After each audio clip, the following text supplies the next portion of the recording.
A maid who had been silent for 3 years suddenly utters a simple sentence, "I have a date tonight." And the most powerful man in the city, a man who once ordered executions without batting an eye, feels his chest burst. This is the story of Nico Falco, the cold-blooded crime boss, and Tessa, the impoverished maid unaware that she has become the monster's only weakness. A casual date invitation will unleash a storm of jealousy that could consume everything. Follow the story to the end, and don't forget to like and leave a comment with the city you're watching in, so I know how far the story has progressed. The mansion sat behind iron gates that nobody in the city dared photograph, let alone approach, and Tessa had long since stopped noticing how the silence inside its walls felt different from silence anywhere else. It wasn't peace, it was pressure. Like the whole building held its breath, waiting for something to go wrong, and she'd learned to breathe in time with it so she wouldn't be the thing that finally broke it. She'd worked for Nico Falco for 3 years. 3 years of waxing floors that didn't need waxing, of ironing shirts that cost more than her rent, of walking past rooms she'd been told never to enter and never once asking why. She knew what he was. Everyone in this city knew what he was. You didn't need a newspaper to understand that the man who paid your wages also paid men to disappear other men. You just needed eyes and the good sense to keep them down. That morning, she was scrubbing a wine stain out of the study rug, knees aching against hardwood, when she heard him come in. She didn't look up. Looking up wasn't part of the job. "You missed a spot," he said. "I know." "Then why aren't you fixing it?" "Because you're standing on it." A pause. She felt him there, the weight of him, the particular stillness that came before he decided whether something amused him or insulted him. With Nico Falco, that line was thinner than people liked to admit. He stepped back. She kept scrubbing. Nico Falco was 38 years old and looked like a man who'd never lost an argument in his life, mostly because he'd stopped having arguments and started having consequences instead. He wore his suits like armor, dark and pressed and silent, and he moved through his own house the way other men moved through a courtroom they owned. People who worked for him called him Sir. People who crossed him stopped existing. Tessa had heard both kinds of stories, and she'd made her peace with not asking which ones were true. What she hadn't made peace with, what she didn't let herself examine too closely, was the way he watched her sometimes, not the way men watched women on the street.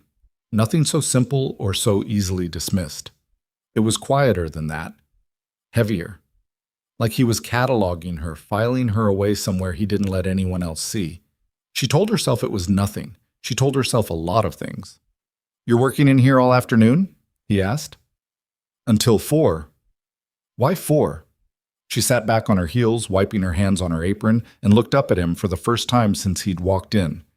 His eyes were the kind of dark that didn't give anything back, and right now they were fixed on her with an attention that made her stomach tighten in a way she refused to name. "Because I have somewhere to be," she said. "Where?" It wasn't really a question. It was an order dressed up as one, the way most things out of his mouth were. She felt the old instinct rise in her, the one that said, agree, comply, don't give him a reason. But underneath it, something stubborn and tired pushed back. "A date," she said. "First one in 2 years. His name's Daniel. He's a teacher." She watched it happen. She watched the stillness in him change shape, watched something flicker behind his eyes, too fast to name before he buried it again, the way a man buries a knife when he doesn't want anyone to see the blade. His jaw tightened, just barely. If she hadn't spent 3 years learning every version of his silence, she would have missed it entirely. "A teacher," he repeated, like the word tasted wrong in his mouth. "Yes." "You're leaving my house to go sit across a table from a school teacher." "I'm leaving your house because my shift ends at 4, and what I do after that isn't part of the job description." She heard the edge in her own voice and almost flinched at it. Almost. "Is there a problem, Mr. Falco?" For a long moment, he didn't answer. The study around them felt smaller suddenly, the air thicker, and she became aware of her own heartbeat in a way she hadn't been a minute ago. He was a man who could end her employment with a sentence, and far more than that with a phone call, and here she was talking back to him like he was anyone. "No problem," he said finally, and his voice had gone flat and cold in a way that was somehow worse than anger. "Finish the rug." He left. She heard his footsteps go down the hall, heard a door close somewhere far off in the house, harder than it needed to be. Her hands were shaking when she looked down at them, and she didn't fully understand why. She told herself it was nerves about the date. She told herself that for the rest of the afternoon, scrubbing a stain that had long since come out, because the alternative, that some part of her had just watched Nico Falco's composure crack over a sentence about a schoolteacher, and that some other part of her had felt a thrill she had no right to feel, was not a thought she was prepared to survive. At 3:50, she changed in the small staff bathroom off the kitchen, swapping her gray uniform for a green dress she'd bought on sale 8 months ago and never worn.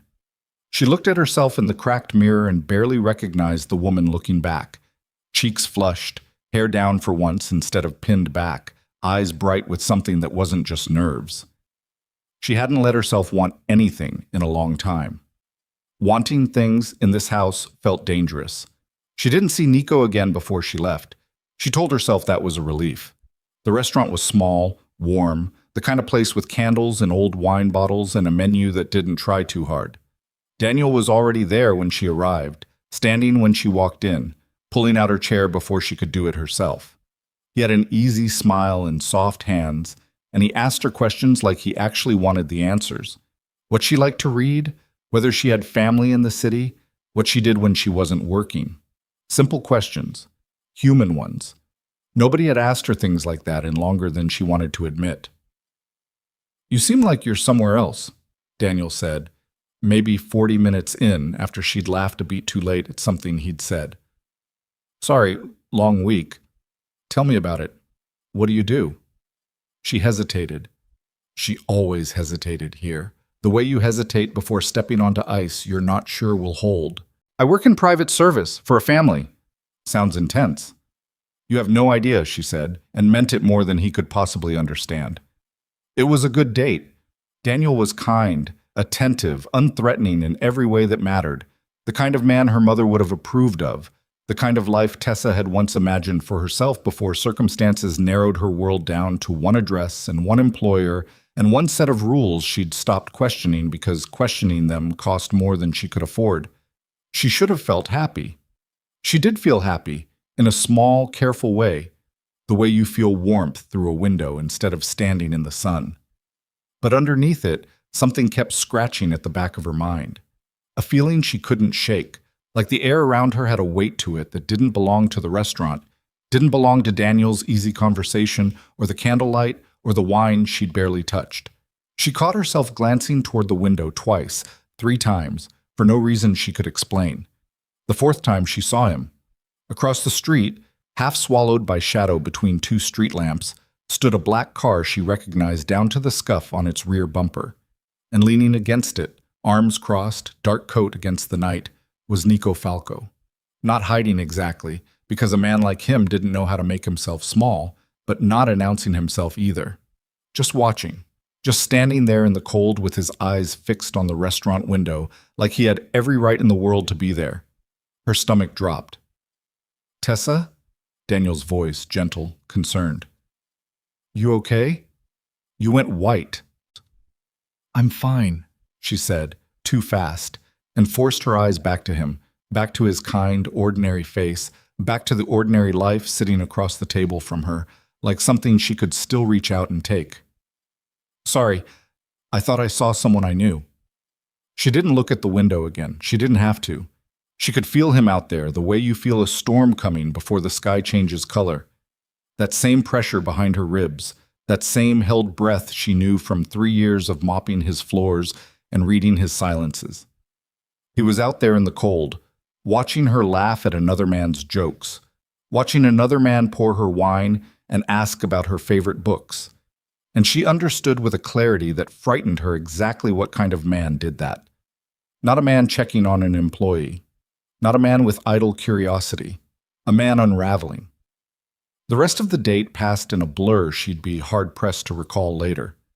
Daniel walked her out around 9, his hand warm and careful at the small of her back, and he was mid-sentence. Something about calling her, about Saturday, about wanting to see her again, when she heard footsteps behind them that didn't belong to anyone she wanted to see. She turned. Nico stood 10 feet away on the sidewalk, hands in his coat pockets, the streetlight throwing hard shadows across a face that had stopped pretending to be calm. "Tessa," he said. Just her name. Nothing else.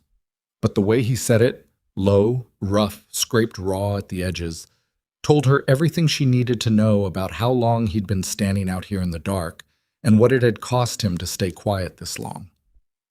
Daniel's hand tightened slightly against her back. "Do you know this guy?" She opened her mouth to answer and found she didn't have words ready for the question. Not because she didn't know who Nico Falco was, but because in that moment, staring at the wreckage of his composure standing exposed under a street lamp, she wasn't sure anymore who he was to her.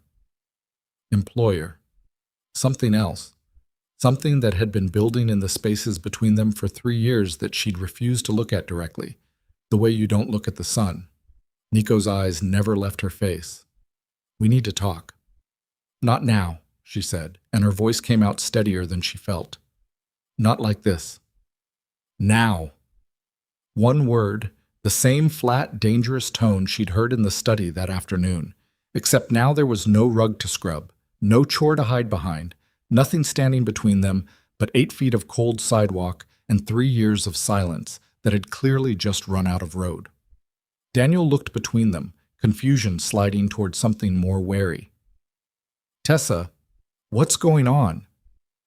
"I think you should go," Nico said, and he didn't raise his voice, didn't have to, because the 4 words came out with enough weight behind them to make Daniel's hand finally drop away from her back. She felt the night tilt sideways, felt herself standing at the exact center of 2 different lives. The ordinary one she'd glimpsed for 90 minutes over candlelight, gentle and safe and entirely out of her reach. And the other one, the one she'd been quietly circling for 3 years without admitting it, had a gravity of its own, standing 8 feet away with his jaw clenched and his hands curled into fists at his sides, like the only thing keeping him from crossing that distance was the last scrap of control he had left. "Tessa," Daniel said again, softer now, searching her face for an explanation she didn't have. She didn't answer him. She couldn't, because she was looking past him at the man in the dark coat under the streetlight, at the crack finally splitting wide open in the composure of the most dangerous person she'd ever known. And some reckless, terrified, traitorous part of her wanted nothing more than to walk straight into it. Daniel didn't go anywhere right away. He stood there a second too long, looking at Tessa like he was waiting for her to laugh, to say this was a misunderstanding, to give him some small thing he could hold on to and walk away from with his dignity intact. She didn't give him that. She couldn't. Her throat had closed around every explanation she might have offered, and the silence stretched until it became its own kind of answer. "Okay," Daniel said finally, voice flat now, the warmth gone out of it. "Okay, I get it." "Daniel, no, it's fine." He held up a hand, stepping back, putting distance between himself and whatever was happening on this sidewalk that he clearly wanted no part of. "Call me sometime. Or don't. I think I already know which one it's going to be." He walked off toward the parking lot without looking back, and Tessa watched him go with something hollow opening up in her chest, some door she'd kept shut for 2 years swinging closed again before she'd even gotten properly through it. She turned back to Nico, and the hollow feeling curdled fast into something hotter. "Are you happy now?" "No." His voice was low, rough at the edges, like it had been dragged over gravel. "I'm not happy. I haven't been happy since you said his name in my study." "That's not an excuse. You don't get to follow me. You don't get to show up here and run off a man who never did anything except be nice to me for an hour. He doesn't know what you're walking back into when this night ends." Nico took a step closer, and she made herself hold her ground, though every instinct in her body screamed at the wisdom of that. "He doesn't know you, not really. He knows the version of you that orders wine and laughs at his jokes. He doesn't know what it costs you to smile like that." "And you do?" Her voice cracked sharp across the empty street. "You think 3 years of watching me scrub your floors means you know me?" "I think 3 years is long enough to know when something's wrong with you, even when you're hiding it well." His jaw worked, like he was chewing down words before he let them out, deciding which ones he could afford. "I think 3 years is long enough to know that smile back there in the restaurant wasn't real. Not all the way. I've seen your real smile, Tessa. That wasn't it." The accusation landed somewhere she didn't want it to land because the worst part, the part she'd never admit to him, not now, not ever, was that he wasn't entirely wrong. She'd been performing tonight, in small ways, in ways she hadn't let herself notice until just now. Performing ease. Performing a version of herself uncomplicated enough for candlelight and easy conversation. And some traitor thread inside her had spent the whole day aware, in the back of her mind, of exactly the kind of attention she was used to receiving, heavier, darker, more dangerous, and finding the absence of it almost disappointing. She hated herself for that thought the second it surfaced. "You don't get to do this," she said again, because it was the only solid ground she had left to stand on. "You don't get to decide what's real for me. You're my employer. That's it. That's all you get to be." Something shifted across his face, fast and violent, gone before she could fully read it. "Is that what I am to you? An employer? That's what you've always told me to call you. I never told you what to feel. You never had to." The words came out before she could stop them, raw and unguarded in a way that frightened her even as she said them. "I learned that on my own. I learned to keep my eyes down and my mouth shut, and never ask why certain rooms stayed locked, or why certain men came to the house at 2 a.m. and left without saying a word. I learned all of that without you telling me a single thing, because I'm not stupid, Mr. Falco. I know exactly what kind of man you are." "Then you know I don't follow people for sport." His voice dropped lower, and the dangerous flatness in it made the hair rise on her arms. "I don't waste my time. I don't waste my attention. If I'm standing on this sidewalk instead of in my own house, it's because something in me wouldn't let me stay home tonight and just imagine you with him. I tried. I sat in that study for an hour telling myself it wasn't my business. I lasted an hour, Tessa. 1 hour, and then I was in the car. The honesty in it scared her more than any threat could have. She'd seen Nico Falco furious before, cold, controlled fury, the kind that ended careers and sometimes worse. And she'd seen him impatient, irritated, even amused on the rare occasion something caught him off guard. She had never seen him like this, unmoored, talking like a man who'd lost the thread of his own composure and was watching it unravel in real time with nothing to stop it. "This isn't you," she said quietly. "This isn't the man who runs that house like a fortress. What is this?" "I don't know," he admitted, and the admission seemed to cost him something physical, some visible effort, like pulling a blade out of his own chest. "I've never had to find out. Nothing's ever made me feel like this before. Not rivals, not threats, not men who've tried to put a bullet in me. None of it ever made my hands shake the way they're shaking right now." She looked down. His hands were, in fact, shaking, faint but unmistakable, curled at his sides like he was fighting the urge to reach for her and just barely winning. The sight of it did something complicated and unwelcome to her chest. "You need to go home," she said. "We both do, separately. Tessa." "I mean it, Nico." His first name slipped out before she caught it, and she watched it land on him like a small shock, his eyes flickering at the sound of it from her mouth, maybe for the first time ever. "I have a life outside that house. I'm allowed to have one date. I'm allowed to want something normal. And if I can't let you have that?" The question hung between them, ugly and honest, and for a moment neither of them moved. A car passed on the street behind him, headlights briefly washing the scene in white before swallowing it back into shadow, and Tessa felt, with sudden and total clarity, the precariousness of where she was standing, not just on this sidewalk, but in her own life, in the slow drift she'd been pretending not to notice for 3 years, the drift that had brought her exactly here, to this moment, to this man telling her in plain language that he didn't know how to let her go. "Then that's a problem you need to fix in yourself," she said, "because it's not mine to solve." She turned and started walking.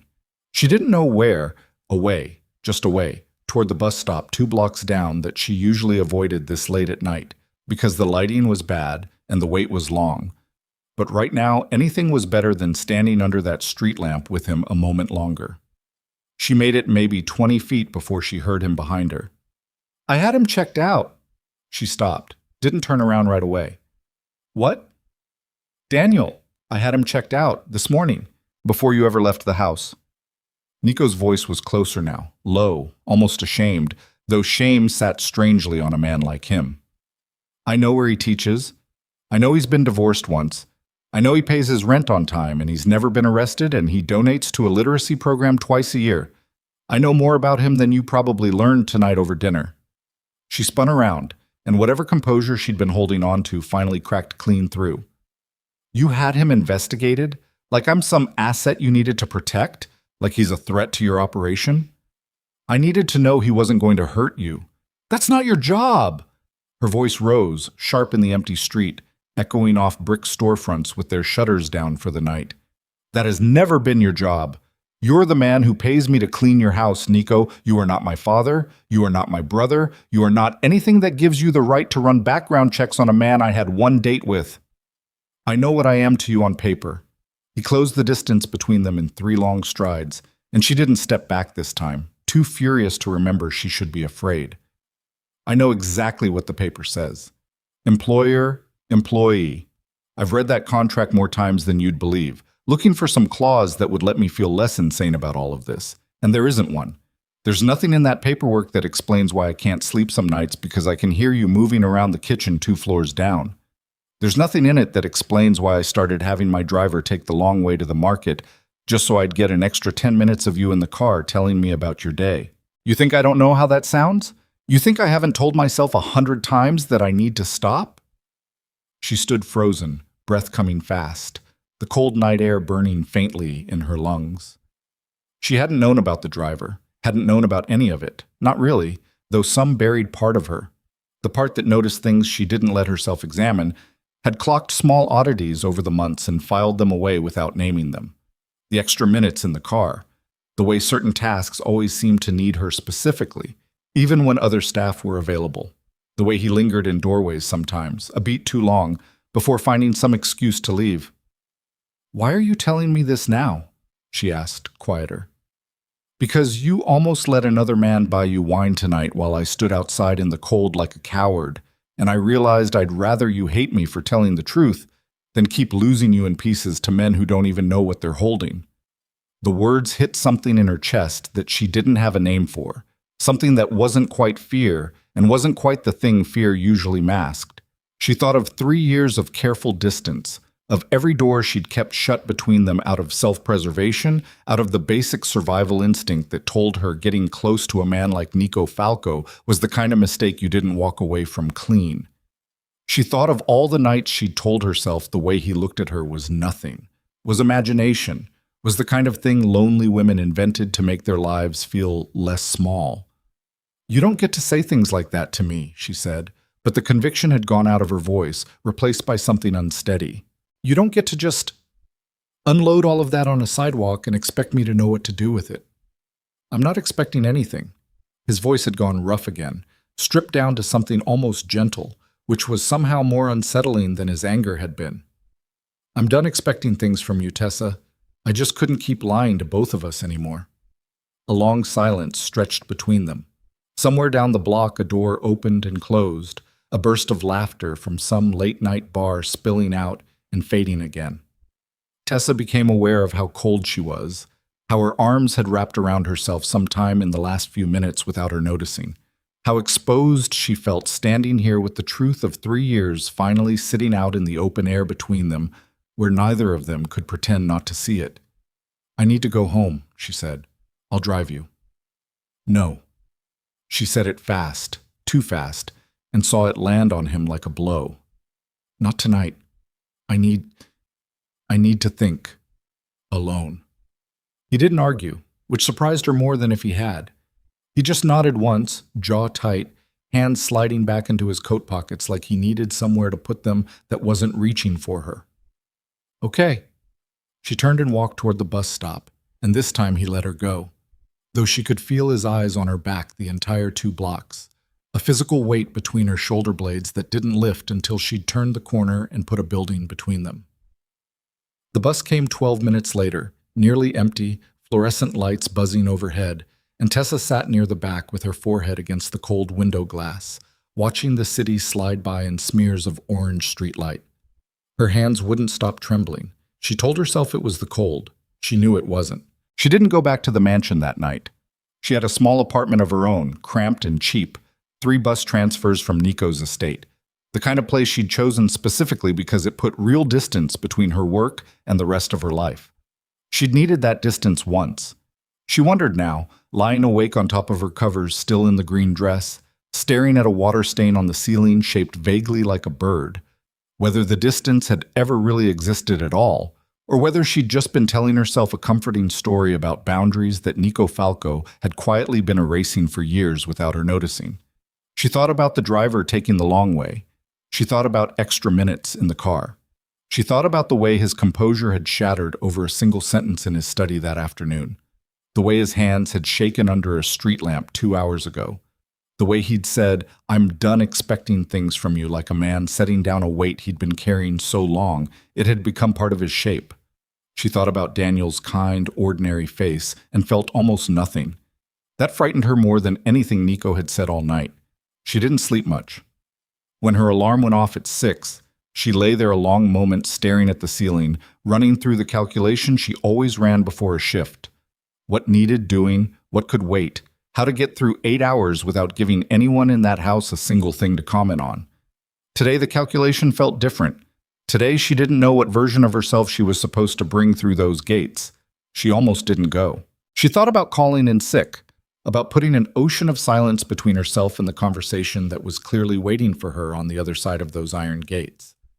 But 3 years of discipline didn't dissolve overnight, and beneath the discipline was something else. Something she examined with reluctant honesty while she stood in her tiny bathroom pinning her hair back into its usual tight professional knot. She wanted to see him. She wanted to know if last night had been some fever dream born of wine and bad lighting, or if Nico Falco really had stood under a street lamp and told her the truth for the first time in 3 years. She took the bus. She walked through the gates at 7:45, same as always, badge in hand for the side entrance, and the house felt different around her the moment she stepped inside. Quieter.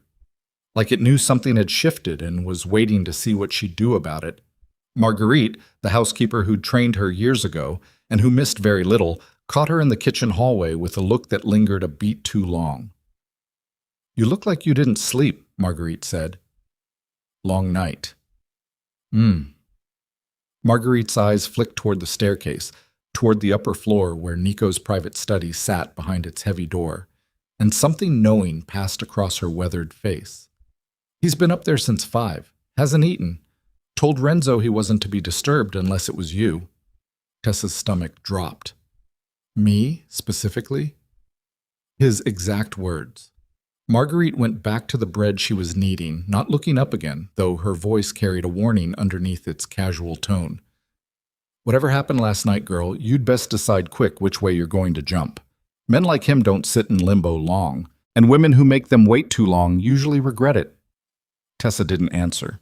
She finished her morning rounds on autopilot, dusting rooms that didn't need dusting, refilling vases with flowers nobody would notice, and the entire time she felt the upstairs study pulling at her like gravity, like a held breath she couldn't release until she walked through that door and faced whatever was waiting on the other side of it.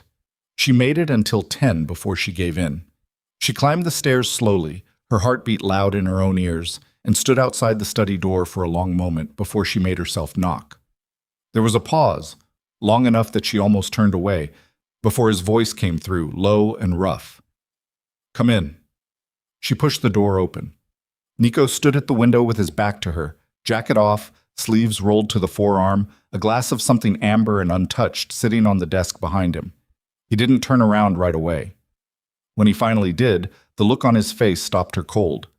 Not anger, not the controlled menace she was used to, but something raw and exposed. A man who had spent the night taking himself apart piece by piece and hadn't yet figured out how to put the parts back in any order that made sense. "You came back," he said. "I work here."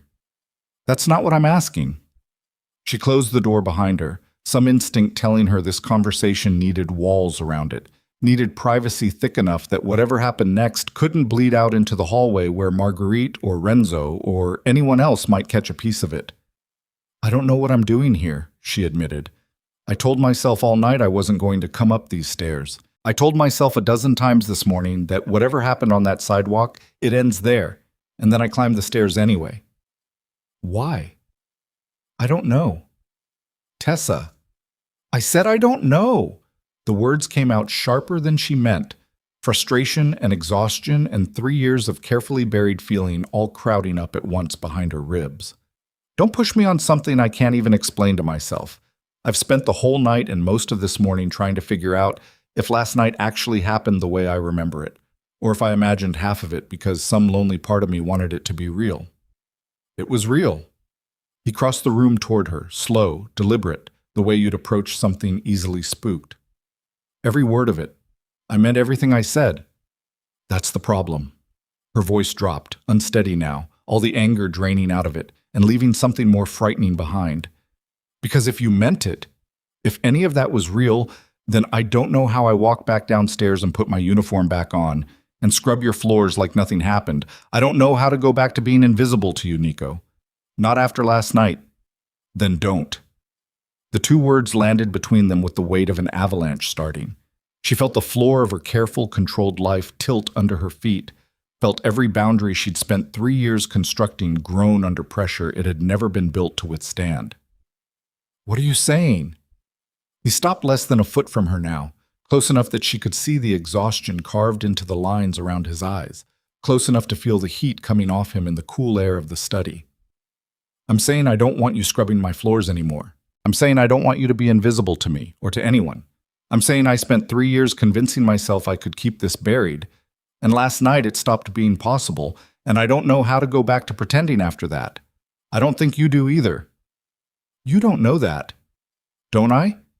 His eyes searched her face, and whatever he found there made something in his expression soften, even as his voice stayed low and rough. You're standing in my study right now instead of 3 floors down where your work is. You climbed these stairs after telling yourself all night you wouldn't. That's not nothing, Tessa. That's not a woman who's made peace with walking away. She opened her mouth to argue, to throw up some final wall between them, and found she didn't have one left standing. The truth sat there, ugly and undeniable, in the space between her racing heartbeat and his steady, searching eyes. She had climbed the stairs. She had spent the whole night lying awake, not because of fear, but because some traitor part of her chest had ached every time she pictured walking away from this house for good and never coming back. If I stay in this room, she said quietly, if I don't walk back out that door right now, there's no version of this where things go back to normal. You understand that? There's no version where I put the uniform back on tomorrow and we just forget that this conversation happened. I know. I could lose everything, my job, my independence. The careful, boring, safe life I built specifically so I'd never end up depending on a man like you for anything. Her voice cracked on the last words, and she hated how much truth was in the crack. Do you understand what you're asking me to risk? I do. He reached up, slow enough that she had every chance to step back, and didn't, and his fingers brushed the line of her jaw with a gentleness that seemed almost foreign on hands she knew were capable of so much worse. And I'm asking anyway, because the alternative is watching you walk back out that door and spending the rest of my life wondering what would have happened if I'd had the courage to say all of this sooner. Her breath caught. Behind them, faintly, she heard the house continuing on without them. A door somewhere. The distant clatter of Marguerite's kitchen.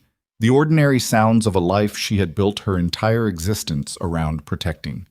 And here, in this room, with his hand warm against her jaw, and 3 years of careful distance collapsing in real time, she understood with sudden, terrifying clarity that whatever she did in the next 60 seconds was going to decide the rest of her life. Nico, she whispered, and his name in her mouth sounded different now than it had on the sidewalk last night. Less like an accusation, more like the beginning of something she didn't have a name for yet, something with no clean edges and no safe exit. Tell me to stop, he said, voice barely above a breath, his face inches from hers now, close enough that she could feel the warmth of him, could see the war still raging behind his eyes between the control he'd built his whole life around and the thing standing in front of him threatening to burn it all down. Tell me to stop, and I will, right now. I'll walk away and I'll never bring it up again, and you can go back downstairs and we can both pretend last night never happened. She didn't tell him to stop. She didn't tell him to stop, and the silence between them became its own kind of answer. His thumb traced along her jaw, and she felt herself lean into it before she'd consciously decided to, some old caution finally losing its grip after 3 years of holding on too tight. He closed the last inch between them and kissed her like a man finally setting down something he'd been carrying too long, careful at first, then less careful, one hand sliding to the small of her back like he needed to be sure she was real. When they broke apart, both of them were breathing hard, and Nico pressed his forehead to hers, eyes closed, like he didn't quite trust himself to look at her yet. "I've wanted to do that since the day you yelled at me about the rug," he said. She let out a startled laugh, half disbelief, half release. "That was 3 years ago. I told you, I don't waste my attention." The moment held, fragile and new, the kind of quiet that felt like it belonged to two different people than the ones who'd been standing in this room an hour ago. And then a sharp knock cracked against the study door, and both of them stepped back fast, instinct overriding everything else. 3 years of careful distance reasserting itself in half a second flat. "Come in," Nico said, voice already shifting back into its usual flat authority. Renzo, his second, pushed the door open, and one look at his face told Tessa whatever he was carrying wasn't good. Renzo was a big man, scarred along one eyebrow, normally unshakable, and right now his jaw was tight in a way she'd never seen on him before. "We've got a problem," Renzo said, eyes flicking once to Tessa before settling on Nico. "You're gonna want to hear this alone." "She stays," Nico said. Renzo hesitated half a second, clearly unused to that answer, before continuing. "It's Marcus." Something changed in Nico's face, fast and total. All the warmth from a minute ago wiped clean off it like it had never existed. "What about him?" "He didn't show for the East Side meet. 2 of our guys went looking, found his car at the docks, engine still warm, no sign of him." Renzo's voice dropped lower. "And we got a tip an hour ago. Word is he's been talking to the Vasquez people for the last 6 months, selling out routes, selling out names." Nico went very still, the kind of stillness Tessa recognized now, the calm before something broke loose. "Marcus has been with me 11 years. I know. He vetted half this house's staff." Nico's eyes flicked, almost involuntarily, toward Tessa, and she felt the floor shift under that look, felt some new and ugly possibility crack open in the room. "He vetted you." The words landed like a slap. Tessa felt her whole body go cold. "What are you saying?" "I'm not saying anything." But his voice had changed, gone careful in a way that frightened her more than if he'd shouted. "I'm thinking out loud." "Don't." She heard her own voice shake. "Don't you dare look at me like that. Not after what just happened in this room." "Tessa, 11 years and the second something goes wrong, you're standing there wondering if I'm part of it." Her hands curled at her sides, fury and hurt tangling together too fast to separate. "I scrub your floors, Nico. I don't know your roots. I don't know your names.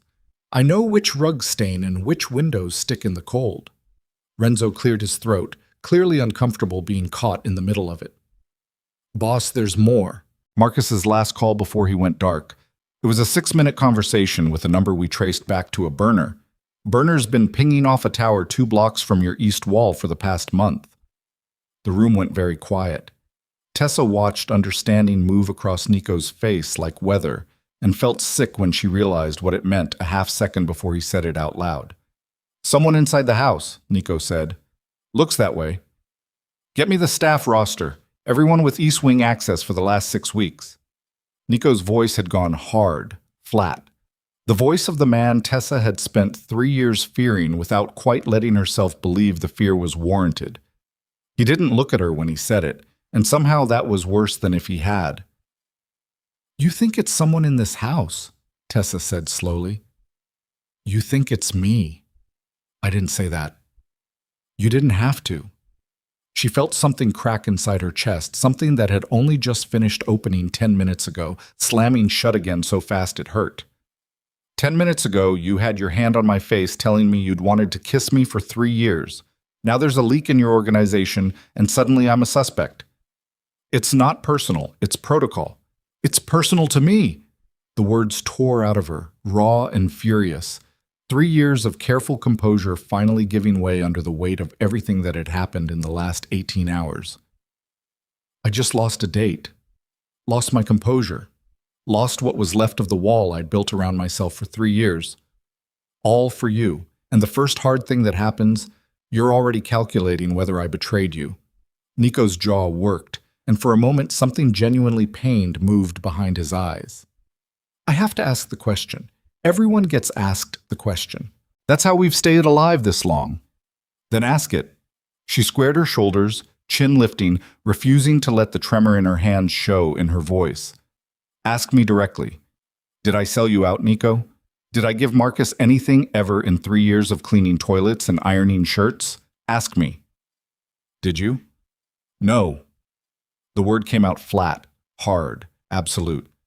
And if that's not enough for you, if 3 years and what just happened in this room isn't enough, then maybe last night on that sidewalk was the only honest thing that's happened between us, because at least out there you weren't pretending I was anything other than a problem to be managed.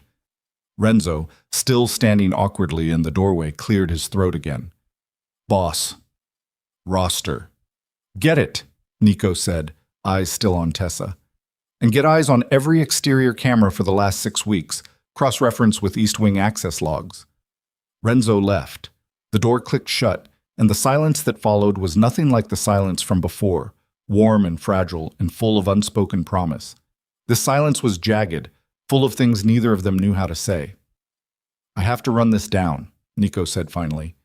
You understand that. Marcus is dead or running, and there's a hole in my organization big enough to get people killed. I can't just... I know what you can't do. Tessa's voice was quieter now, exhausted in a way that went deeper than the bad night's sleep. I've known what you can't do for 3 years. I think I let myself forget it for about 10 minutes, and that's on me, not you. That's not fair. None of this is fair. She moved toward the door, and this time he didn't reach for her, didn't try to stop her, and she didn't know if that hurt more or less than if he had. I'm going back to work. Floors don't clean themselves, and apparently I should keep doing the one thing in this house nobody questions. She left him standing in the study and made it exactly to the bottom of the stairs before her legs gave out enough that she had to grip the banister, breath coming too fast, the whole morning collapsing in on itself in her chest. She'd had his hand on her face. She'd had his mouth on hers. And 10 minutes later, she'd had his second-in-command standing in the doorway talking about leaks and burner phones and East Wing access, and watched every certainty she'd just allowed herself crumble back into suspicion. She didn't see Nico again until that evening. The house had gone strange and tense over the course of the day, men moving through the halls with the particular controlled urgency of an organization closing ranks, doors that were usually open now shut, voices that usually carried now dropped low. Tessa kept her head down, did her work, said nothing, and felt every set of eyes that passed her in the hallway linger half a second longer than usual. Around 7, Marguerite found her in the linen closet folding towels she didn't need to fold, hands busy because her mind wouldn't sit still otherwise. They're saying it's bad, Marguerite said quietly, glancing down the hall before stepping fully into the doorway. Marcus. They found him an hour ago. Tessa's hands stilled. Found him how? Marguerite's face answered before she said anything, and Tessa felt her stomach turn over. Word's already moving through the house that there's a leak, Marguerite continued, voice barely above a whisper. You should know people are talking. About you. About this morning. Renzo's not exactly known for keeping things quiet, and half the staff saw you come down those stairs looking like you'd seen a ghost. I didn't do anything. I believe you. Marguerite's hand closed briefly over hers, an unexpected kindness. But belief doesn't mean much in this house when men start dying. You watch yourself, girl. Things are about to get ugly, and I don't think Nico Falco is going to be thinking clearly enough to remember which version of you he trusts. The warning sat heavy in Tessa's chest for the rest of the evening, and she found herself unable to settle anywhere in the house, drifting between rooms she had no real reason to be in, listening for footsteps, for raised voices, for any sign of which direction the night was about to break. It broke at 9:15 when Renzo found her in the kitchen and told her flatly that Nico wanted to see her in the study, immediately. The walk up the stairs felt longer than it had that morning. The study door was open this time, and when she stepped inside, she found Nico standing behind his desk, a folder open in front of him, his face carved from something harder than she'd seen on him even last night under the street lamp. "Sit down," he said. "I'd rather stand." "Sit down, Tessa." She sat, mostly because the tone of his voice left no real room for argument, and watched him close the folder slowly, deliberately, like he was buying himself time to decide how to say whatever came next. "Marcus is dead," he said. "Vasquez people. Looks like they decided he'd outlived his usefulness once we got close to flagging him. I'm sorry. I'm not asking for your condolences." His voice was flat, controlled, the voice of a man holding something dangerous very carefully so it wouldn't go off in his hands. "I'm telling you because of what we found going through his records before he died. Financial transfers, small ones, spread out, going back almost a year, all routed through accounts that took some digging to trace." Something in his tone made her stomach drop before he even finished the thought. "One of those accounts," Nico said, eyes finally lifting to meet hers, "has your name on it." The room seemed to tilt. "What?" "A savings account opened 11 months ago. 3 deposits, each under $2,000, small enough not to trigger automatic flags. All 3 transfers originated from an account Marcus controlled." He slid the folder across the desk toward her, and she stared at it without picking it up, like touching it might make the words inside it more true. "I need you to explain that to me. Right now." "I don't have a savings account." Her voice came out thin, disbelieving. "I don't... Nico, I've never seen that account in my life. Your name is on it, your social security number, your date of birth." His voice had gone dangerously quiet, the kind of quiet she now understood preceded the worst of him. 11 months ago is around the same time you started working extra shifts in the East Wing. Same time the camera blackout windows started showing up in the maintenance logs. Same 6-week window Marcus's burner phone was active 2 blocks from this house. "I didn't do this." Her hands were shaking now, the folder still sitting untouched on the desk between them. "Nico, I swear to you, I have never seen that account, never taken a cent from anyone. I don't even know how someone could open an account in my name without your help or without your knowledge." His voice cut through hers, sharp and merciless. "Because both are possible, Tessa, and I need you to understand that right now, in this room, the difference matters more than anything that happened between us this morning." She stared at him and felt something inside her, something that had spent the morning daring to hope, finally and completely break. "You think I helped him? You think I let a man into this house, fed him information, took money for it, and then went on a date last night like nothing was happening? You think that's who I am?" "I think 11 years with Marcus taught me that the people you trust most are exactly the ones with the access to hurt you worst." His jaw was tight, his hands flat on the desk, knuckles pale. "I think I have a body in a morgue and an account with your name on it, and about 6 hours before the people who killed Marcus realized their inside contact just went quiet and start wondering what to do about the woman whose name is sitting in his financial records." The full weight of what he was saying landed on her all at once, and the room seemed to shrink around her. "You're saying I'm in danger?" "I'm saying if Vasquez people think you know anything, whether you actually do or not, they're not going to wait around to find out the truth before they come looking for you." He stood, came around the desk, and for a moment she thought he might reach for her again, the way he had this morning, but his hands stayed at his sides, fists clenched, like he didn't trust himself to touch her until he knew which version of her he was touching. "I need the truth, Tessa. Right now. Whatever it is. I will protect you either way, but I need to know what I'm protecting you from." "I have told you the truth." Her voice cracked, equal parts grief and fury. "I have given you nothing but the truth since the day I started in this house, and you are standing there looking at me like I'm a stranger because some account with my name on it surfaced in a dead man's files. Do you understand what that does to me? Do you understand what it means that the same morning you told me you wanted me, you're now standing here deciding whether I'm capable of selling you out?" "I have to ask." "You already asked. I already answered. And it's not enough, is it? It's never going to be enough because that's what this house does. It makes you suspect everyone, even the people who never gave you a single reason to." The door burst open before he could respond, Renzo filling the frame again, breathing hard like he'd run up the stairs. Boss, we've got a problem. Cars outside the east gate. 3 of them. Vasquez plates. Nico's whole posture changed in an instant.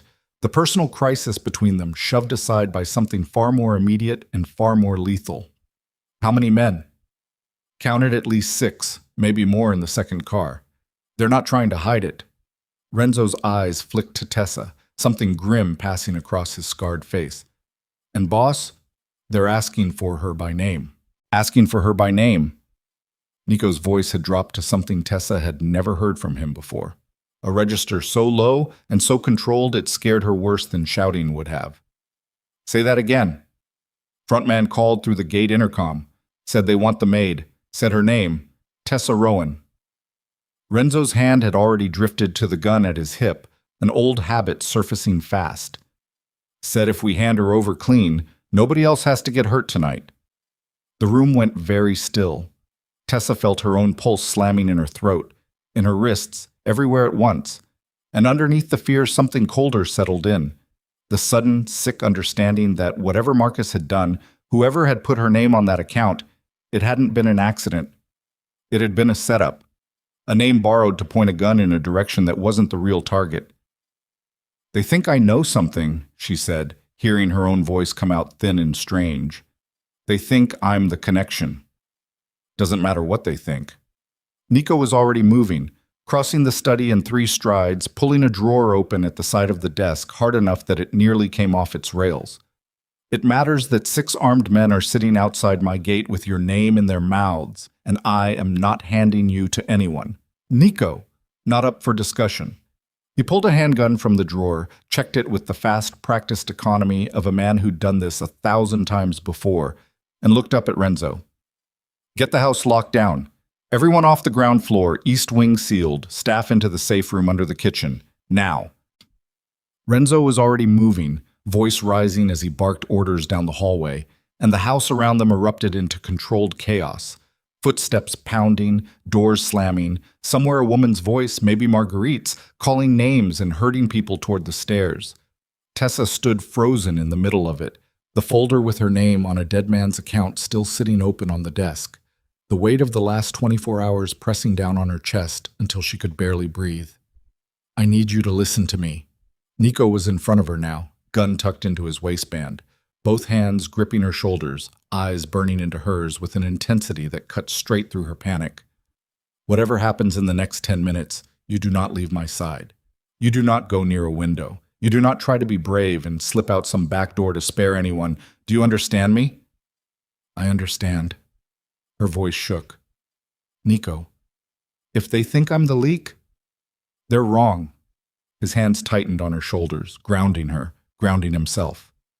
And even if you weren't, even if every word in that account was true, I would still be standing exactly where I'm standing right now. Do you hear me? There is no version of tonight where I let them take you.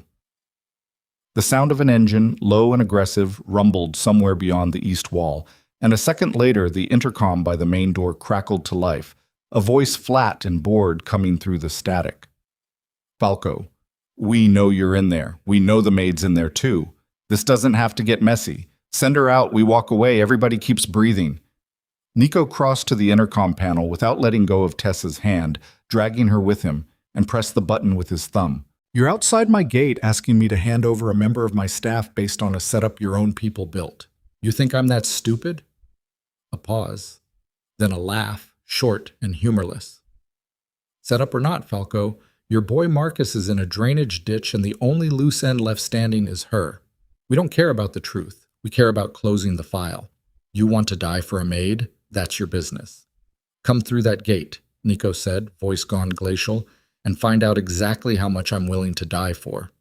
He cut the intercom and turned to Renzo, who'd reappeared in the doorway, breathing hard, already pulling a second weapon from a hidden panel near the bookshelf. Staff secured? Safe room, sealed. Marguerite's got the override key. Nobody's getting in or out of there without going through 3 doors and a code only she has. Renzo's eyes flicked to Tessa, hard and assessing. She's staying with you? She's staying with me. Boss, with respect, that's not exactly the safest. She's staying with me, Nico said again, sharper this time, and Renzo didn't argue further, just gave a short nod, and moved off down the hall, shouting more orders, the sound of furniture being dragged across hardwood somewhere below them, as the house turned itself into something closer to a fortress in real time. Tessa's hands wouldn't stop shaking. She pressed them flat against her thighs, trying to steady herself, trying to think past the roar of her own pulse. How many men do you have here? Tonight? Right now? 8, including Renzo and me. Nico was checking the magazine of a second gun, sliding it into a holster at the small of his back, movements fast and sure despite the visible tension in his shoulders. 3 more on the east perimeter who've probably already engaged. And they have 6. Maybe more. Maybe more, he agreed, and didn't try to soften it, which somehow made her trust him more in this moment than any reassurance could have. This house wasn't built to withstand a siege, Tessa, but it wasn't built to make one easy either. We have time. We have position. What we don't have is room for mistakes. A burst of gunfire cracked somewhere outside, sudden and violent, close enough that Tessa flinched hard and grabbed the edge of the desk. Nico was at the window in an instant, gun raised, peering through the gap in the heavy curtain, jaw tight. East perimeter's engaged, he said. They're pushing the side gate. Another round of shots, closer this time, and the lights in the hallway flickered once, twice, before steadying. Tessa's heart was slamming so hard it hurt, her breath coming in short, ragged pulls, and underneath the terror was something else, something fierce and unfamiliar rising up to meet it. The refusal to simply stand here and be a thing that happened to her. Give me something, she said. Nico turned, startled. What? A weapon. Anything. I am not standing in this room like a hostage waiting to be collected. Her voice was steadier than she felt, but she meant every word of it. I have spent 3 years invisible in this house, and I am done being something that just happens to other people deciding my fate. Give me something. For a half-second, something flickered across his face. Surprise, maybe even something like pride. Before he crossed to the bookshelf, pressed a hidden latch, and pulled out a small revolver from a recessed compartment she'd never known existed despite 3 years of cleaning that exact shelf. Safety's here, he said, showing her fast, hands moving with brutal efficiency. You don't shoot unless someone's coming through that door who isn't me or Renzo. You understand? You point. You breathe, you squeeze, you don't think about it. I understand. The gunfire outside intensified, a sustained exchange now, shouts audible even through the heavy walls of the study, and Renzo's voice came crackling through a radio clipped to Nico's collar, urgent and clipped. Boss, they're through the side gate. We're falling back to the main hall. Numbers don't favor us out here. Fall back, Nico said into the radio. Defensive positions, ground floor. I'm coming down. Nico, the study's more defensible. You should stay. I'm coming down, Renzo. His voice left no room for argument, and he grabbed Tessa's hand, pulling her toward the door. Stay behind me. Exactly behind me. If I stop, you stop. They moved through the hallway fast, low. The house around them transformed into something unrecognizable. Furniture overturned for cover, lights cut to half their usual brightness. The air sharp with the smell of gunpowder drifting up from below. Tessa's legs felt unsteady beneath her, adrenaline and fear turning her knees to something closer to liquid, but she forced herself to keep pace, the revolver gripped tight in her free hand, knuckles white. They reached the top of the main staircase just as the front doors below splintered inward, wood cracking loud as a gunshot, and 3 men poured through the breach with weapons raised. Nico didn't hesitate. He pulled Tessa down behind the heavy stone balustrade at the top of the stairs and returned fire in 3 controlled bursts, 2 of the men below dropping fast, the third diving for cover behind an overturned table. The noise was deafening, a physical thing pressing against her eardrums, and Tessa pressed herself flat against the cold stone, heart hammering so hard she could feel it in her teeth. Below she could hear Renzo's voice shouting positions, more gunfire answering from somewhere near the kitchen corridor. The whole house alive with violence in a way she'd never imagined possible inside these walls she'd spent 3 years polishing into silence. Stay down, Nico said, breathing hard, sweat already darkening the collar of his shirt, despite the cold night air pouring through the broken doors. Stay exactly there. Nico, behind you? She didn't have time to finish the warning. A man had come up the side stairwell, weapon already raised, and Nico spun fast, too fast for conscious thought, firing twice before the man's gun ever came fully level. The man crumpled, and Nico's chest was heaving, his eyes wild for half a second before they found Tessa again, checking, confirming she was still there, still safe, still real. "You good?" he asked, voice raw. "I'm good." Her own voice came out steadier than she expected, some strange calm settling over her now that the violence had stopped being abstract and become a series of split-second decisions she had no choice but to keep up with. "Nico, how many left?" "Don't know." He was reloading, hands fast and sure, despite the tremor she could see in them now, adrenaline finally cracking even his composure. "3 down here. Renzo's dealing with at least 2 more by the kitchen. East perimeter." The radio on his collar crackled again, and this time the voice coming through it wasn't Renzo's. It was unfamiliar, flat, almost bored. "Falco, you're down to 4 men standing, by my count. We've got your perimeter team neutralized.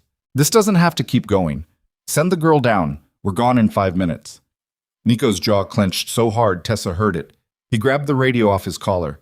"You're lying about the perimeter." "Am I?" A pause, and then distant but audible. The unmistakable crack of more gunfire from somewhere toward the east wall, and Nico's face went white in a way Tessa had never seen on him before. 5 minutes, Falco, then we stop asking nicely."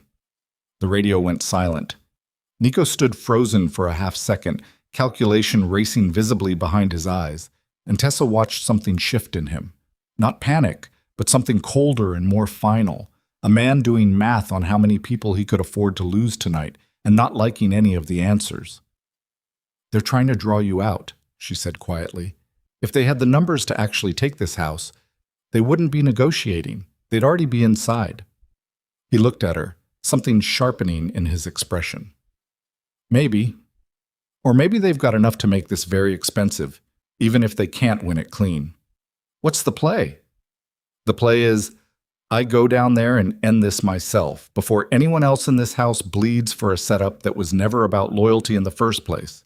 He was already moving, pulling her up with him, eyes scanning the smoke haze stairwell below for any sign of movement.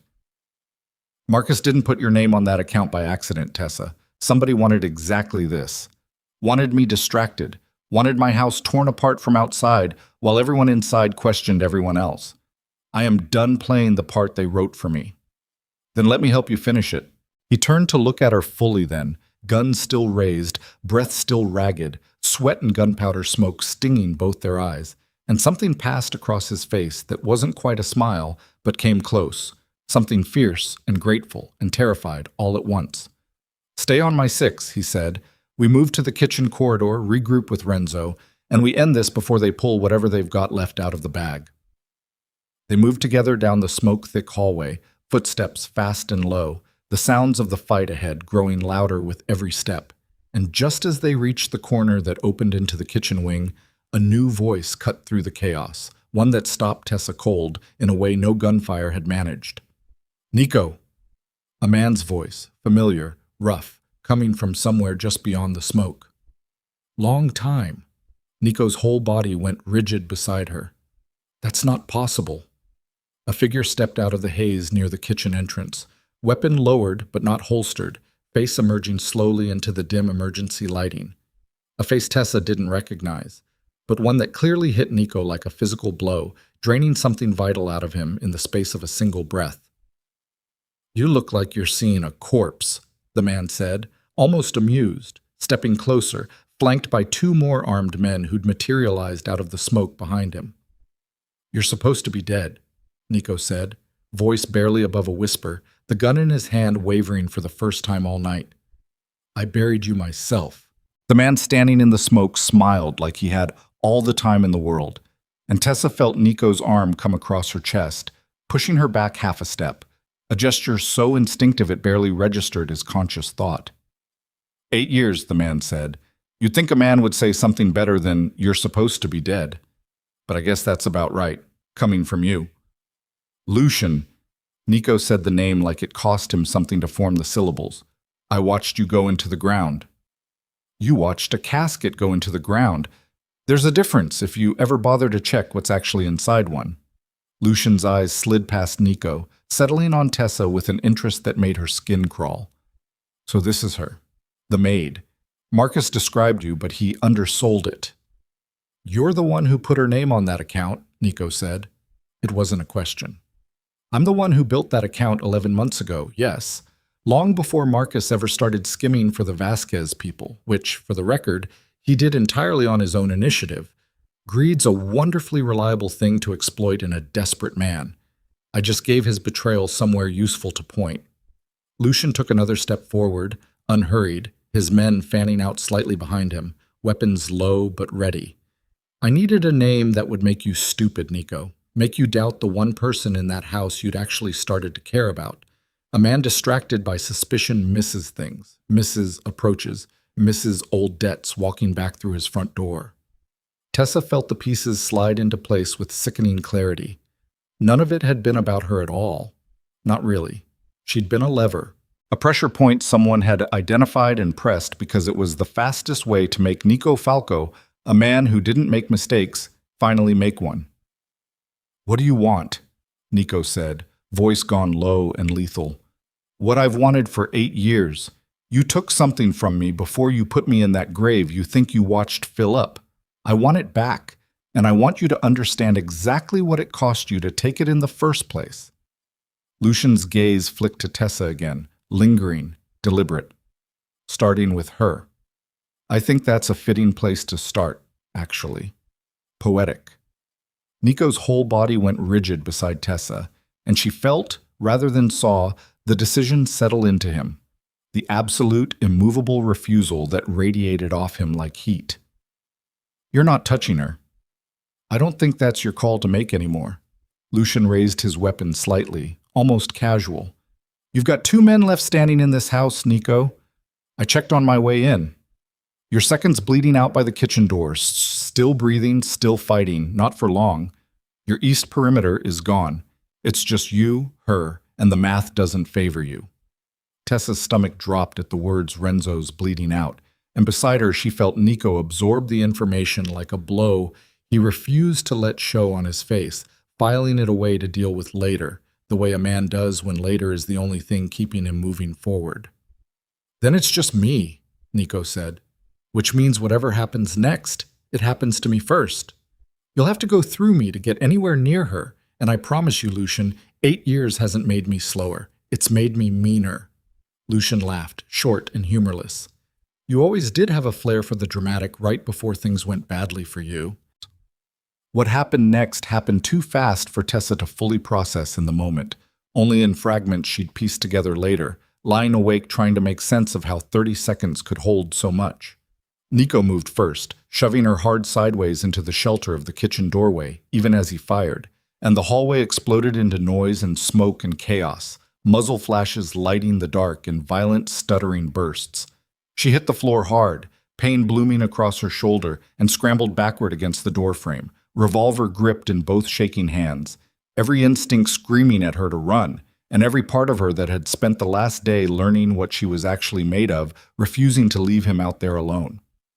One of Lucian's men came around the corner near her, weapon swinging toward the doorway, and Tessa didn't think, she aimed the way Nico had shown her hours ago, breathed, squeezed. The shot went wide of where she'd aimed, but close enough to send the man diving for cover, buying half a second that might have mattered more than she'd ever know. Her ears were ringing, her hands wouldn't stop shaking. She'd never fired a gun at another human being in her life. And some distant part of her registered that she was going to need to sit with that later, whatever later turned out to look like. Through the smoke, she saw Nico go down to one knee, a dark stain already spreading across his side, and her heart stopped cold in her chest. Nico! Stay back, he ground out, voice tight with pain but still firing, still moving, dragging himself sideways behind an overturned cabinet for cover. Lucian was advancing, unhurried, the casual confidence of a man who believed the outcome was already decided.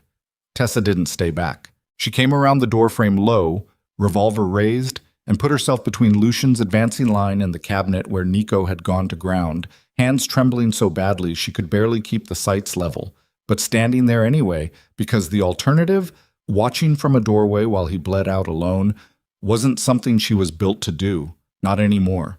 Not after everything the last day had burned out of her. "Tessa, get down!" "No." Her voice cracked across the smoke-filled hallway, surprising even her with its steadiness underneath the fear. "I'm done being something that happens to other people's plans. You want to get to him? You go through me, and I promise you I will make that as expensive as I possibly can."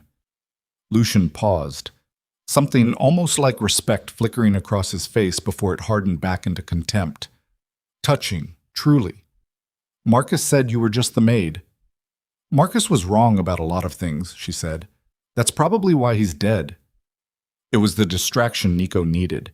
He came up from behind the cabinet in one brutal, economical motion, firing twice, and this time his aim didn't waver despite the blood soaking through his shirt. The first shot caught the man nearest Lucian in the shoulder, spinning him down. The second caught Lucian himself high in the chest, and the older man staggered back against the wall, weapon clattering from his hand, eyes wide with something between disbelief and grim acceptance. He slid down the wall slowly, leaving a dark smear against the plaster, and looked up at Nico with an expression that had finally, fully, lost its arrogance. 8 years, Lucian said, voice wet and fading, and you're still better than me. I'm not better, Nico said, gun still raised, breathing hard, blood dripping steadily from his side onto the hardwood floor. I just had more left to lose. Lucian's eyes drifted to Tessa, something almost like understanding passing through them before they went still entirely, his body sagging the rest of the way to the floor. The last of whatever vendetta had brought him back from a grave he should have stayed in finally, permanently extinguished. Silence dropped over the hallway like a physical weight. The gunfire stopped, the smoke beginning to thin near the broken front doors. For a long moment, neither of them moved, and then Nico's legs gave out, and he went down hard against the cabinet, hand pressed to the wound at his side, blood welling dark between his fingers. "Nico!" Tessa was on her knees beside him before she'd consciously decided to move, hands fluttering uselessly over the wound before she forced them still, forced herself to press down hard the way some half-remembered piece of advice told her to, applying pressure, trying to ignore the heat of his blood soaking through her fingers. "I'm okay," he said, which was clearly a lie, his face gone gray, sweat beading along his hairline. "You are not okay. You've been shot. I've been shot before."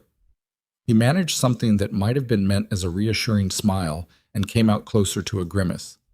"Tessa, listen to me. You need to find Renzo. Kitchen door. He needs... I'm not leaving you. You have to. I need eyes on him, and I need you safe while I figure out how bad this is." His hand, slick with his own blood, found hers, gripping hard despite the obvious effort it cost him. "Please, I need you to do this." She didn't want to leave him, every instinct screaming against it. But she also understood, in the cold clarity that adrenaline sometimes gifts a person in the worst moments, that arguing would cost time neither of them could afford. She pressed his hand hard against the wound, made him hold the pressure himself, and ran. She found Renzo slumped against the kitchen doorframe, exactly where Lucian had said he would be, a wound high on his shoulder, another along his ribs, face pale but eyes still alert, still tracking the doorway for threats even half-conscious. He managed a weak, bloody smile when he saw her. "Knew you had it in you," he muttered. "Don't talk. Save it." She tore a dish towel from the counter, pressed it hard against the worst of the bleeding, and shouted for help in a voice that didn't sound entirely like her own, raw with smoke and fear, and the particular fury of someone who'd had enough of watching people she cared about bleed. The next 20 minutes blurred into urgency, surviving staff emerging cautiously from the safe room once Marguerite confirmed the gunfire had stopped, someone calling a doctor who didn't ask questions, and arrived within the hour with a bag full of equipment that suggested this wasn't his first late-night call to this particular address. Nico and Renzo both stretched out on tables that had never been meant for this purpose, the house slowly transitioning from battlefield back into something almost resembling a home, the one that would carry the scars of tonight in its walls for a long time to come. Tessa didn't leave Nico's side once through any of it, holding his hand through the worst of the doctor's work, ignoring his half-hearted protests that she should rest, that she'd done enough, that she didn't need to watch this part. She watched anyway. She'd earned the right to watch, she figured, after everything the last day had cost both of them. It was nearly dawn by the time the house went quiet again, properly quiet this time. Not the held-breath silence she'd grown used to over 3 years, but something different, exhausted, battered, but settling. Nico was propped up in his own bed, finally, bandages wrapped tight around his ribs, color slowly returning to his face as the worst of the danger passed. Tessa sat in the chair beside the bed, still in her ruined green dress from a date that felt like it belonged to a different lifetime, blood dried dark on her hands that she hadn't yet found the energy to wash off. "You should sleep," he said quietly, watching her. "So should you." "I will. Eventually."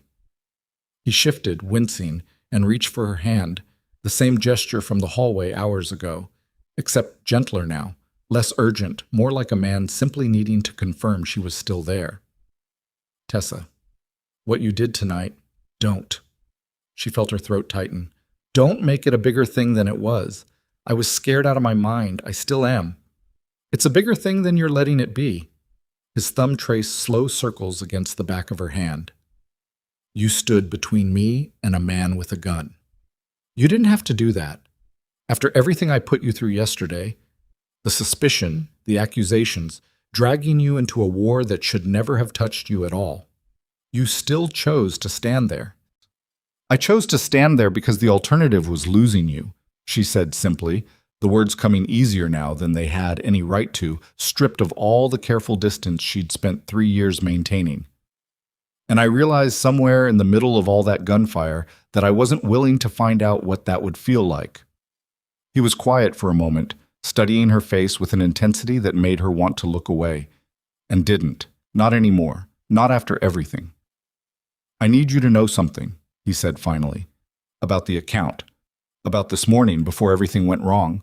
I meant every word I said to you in that study. The suspicion afterward, that wasn't about not trusting you. That was about a man who just let himself want something for the first time in years, getting terrified he was about to lose it before he'd even gotten to keep it. I handled it badly. I know that. You handled it like a man who runs an empire built on never being caught off guard," she said. "I understand it better than I let on this morning. Doesn't mean it didn't hurt. I know. I'm sorry for that." He brought her hand up, pressed his lips against her knuckles, slow and deliberate, blood and all. "I want to tell you something, and I need you to actually hear it, not brace for the catch, because there isn't one this time. You will never again be invisible in this house. Not to the staff, not to the people who work for me, not to anyone who walks through that door. What happened to you yesterday? Being a name on a piece of paper, being a problem to be solved instead of a person to be protected, that doesn't happen again. Not while I'm breathing." Her eyes burned, exhaustion and emotion finally catching up to her all at once. "That's a big promise for a man who almost died about 4 hours ago. I've made bigger promises with worse odds." A faint, tired smile pulled at the corner of his mouth. "I meant it on that sidewalk 2 nights ago, and I mean it more now. I don't want the version of this where you scrub my floors and I watch you from doorways, and we both pretend that's enough. I want the version where you're standing beside me, not 3 steps behind me, for whatever this life turns out to look like from here. This life almost got us both killed in the last 24 hours. I'm aware." He squeezed her hand. "I'm not going to pretend it gets safer. I'm not going to pretend the danger ends because Lucian's dead and Marcus is gone and the immediate threat is handled. There will be others. There always are. In this life. But I'd rather face that with you beside me, fully seen, fully chosen, than spend one more day pretending the safest thing is keeping you at arm's length where I can tell myself you're protected by distance." Tessa looked at him for a long moment. This man who'd terrified her 3 years ago and infuriated her 2 days ago and bled in a hallway tonight, putting himself between her and a bullet without a second's hesitation, and felt something settle in her chest that had been unsettled for as long as she could remember. Not certainty, exactly, because nothing about this life offered certainty, but something steadier than fear. Something that felt, for the first time in longer than she could name, like choosing rather than simply enduring. "Okay," she said quietly. "Okay? Okay. I'm choosing this, choosing you, whatever that ends up costing, She leaned down, careful of his bandaged ribs, and pressed her forehead to his the way he had on the sidewalk, 2 nights and a lifetime ago. But if you ever again look at me the way you did yesterday morning in that study, like I might be the enemy, I will leave, Nico. Danger or no danger, I need you to understand that's not negotiable. Understood. His hand came up to cradle the back of her neck, gentle despite everything his body had been through tonight. Completely understood.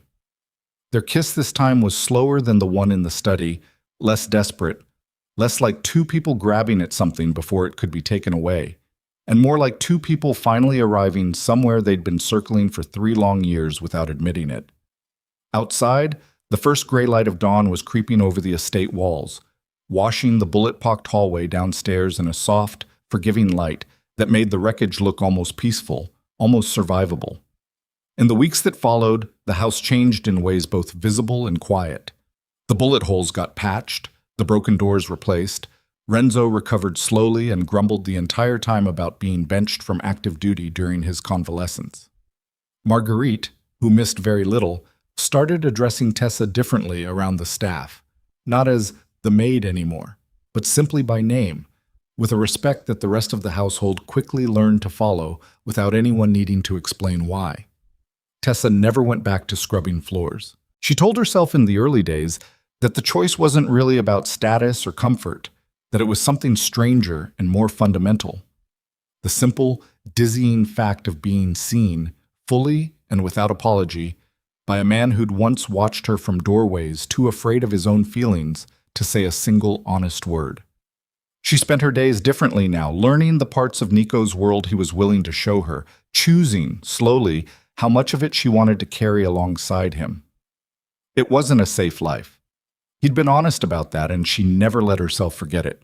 Not even on the good days, the easy mornings with coffee on the terrace, the quiet evenings that felt almost ordinary if you didn't look too closely at the men who patrolled the grounds or the locked rooms that still existed. Fewer now, but not gone entirely.